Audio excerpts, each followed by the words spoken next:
get your invitation. I'm actually not entirely certain how the invites went out, but we sent an invite. Nice, pretty calligraphy. It was always nice, pretty calligraphy at that time period. Yeah, exactly.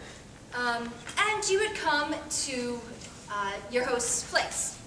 Now, the host's place would probably be a bit of a compound where you'd have the house, but the tea house is its own separate building back in the garden. As you would come up to the garden, probably like a side entrance or something,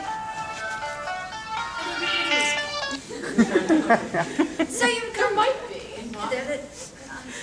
Probably not so much in those days, but so you would come up to the garden, and there might be multiple. It might be a large garden. There might be multiple paths through the garden, but your host is going to have a particular path marked out for you.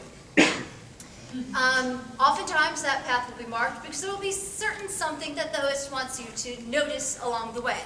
It could be something like a particular flowering bush that is just oh so lovely. It could be the way the water in the stream just hits that rock and creates oh so beautiful sound.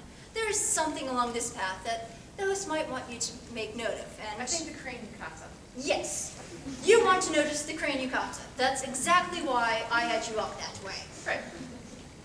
So, you would sort of slowly meander through the path, and eventually you would come to the tea house. It is a small little building. I believe it is like 4.5 tatami, which is like 9 feet by 9 feet. It is small. You would come in, and actually, there would be sort of a little wooden step where you'd kind of be able to take your shoes off, but often you really didn't have to, but you would take your shoes off. I'm wearing 4-inch heels, honey. Fair enough. Take your shoes off. And there would be a very low entrance in, so you'd have to sort of crawl in.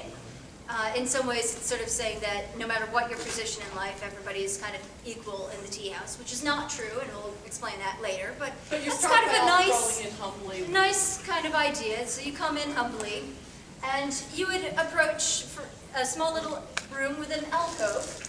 And in the alcove, there might be a scroll with maybe some brush painting, which is for sale at the Artist Alley, or it might be, a nice little calligraphy. There would likely be some sort of flower arrangement, and often, I was getting to that, oftentimes would be incense, and things like that. And it would all connect to the theme of the gathering. I will explain that in a moment.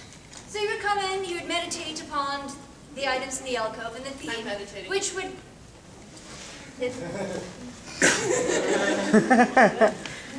Not going to say anything. I'll enjoy the view, but I'm not going to say anything.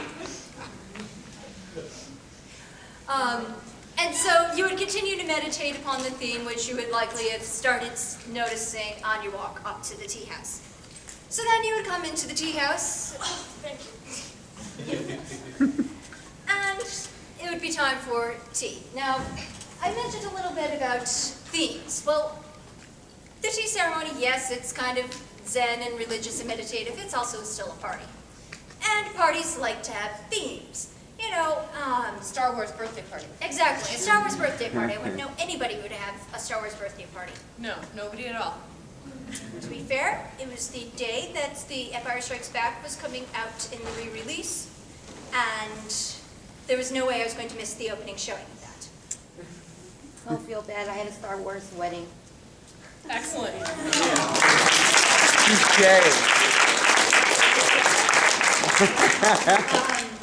In classical days, they did more classical sort of themes stuff. Oftentimes, it might have something to do with, like, if it was summer, you might want sort of theme about the oceans and pine trees and things, sort of a cooling idea. Spring might, involve cherry blossoms and that type of thing. It Transience of life. Transience of life, because cherry blossoms are all about the fleetingness of life, and it's oh so melancholy and alade. Sorry, not very elegant. No, that's okay. I'm in Messiah's hair and an untied obi. We're not the most elegant today, sorry. Sorry. And oftentimes they might do themes on, like, myths, like, that, or no stories, that type of thing. So You can have lots of different was themes. The Lunar Maiden, right? Yeah, the Celestial Maiden. If you're familiar with Ayashi no Seiri, Seiri is the Celestial Maiden. There's a couple of other stories that make use of the myth of the, Celestial Maiden comes down bathing, guy sees her robes, hides her robes, and she can't leave without her robes, so she has to stay with his wife. There are variants of it, so that was the theme that my tea ceremony final gathering had. And all of the things from the utensils, the bowls, maybe the type of tea. I mean, it's all going to be matcha, but it might be grown in different areas, so that would give it a slightly different taste. To the items in the alcove, to what I would want you to notice along the path, all of that would be connected with the theme. Maybe very, very subtly, but it would all be connected with the theme. My theme is, I don't have a lot of utensils, I use what I have. It's a very good theme, I'm very proud of it.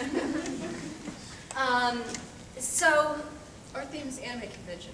yes, exactly. Or steampunk convention, or mixed genre convention, whatever the case may be.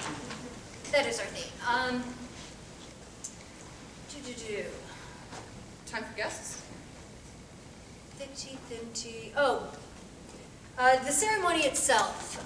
If you are doing a full tea ceremony gathering, it could take all day.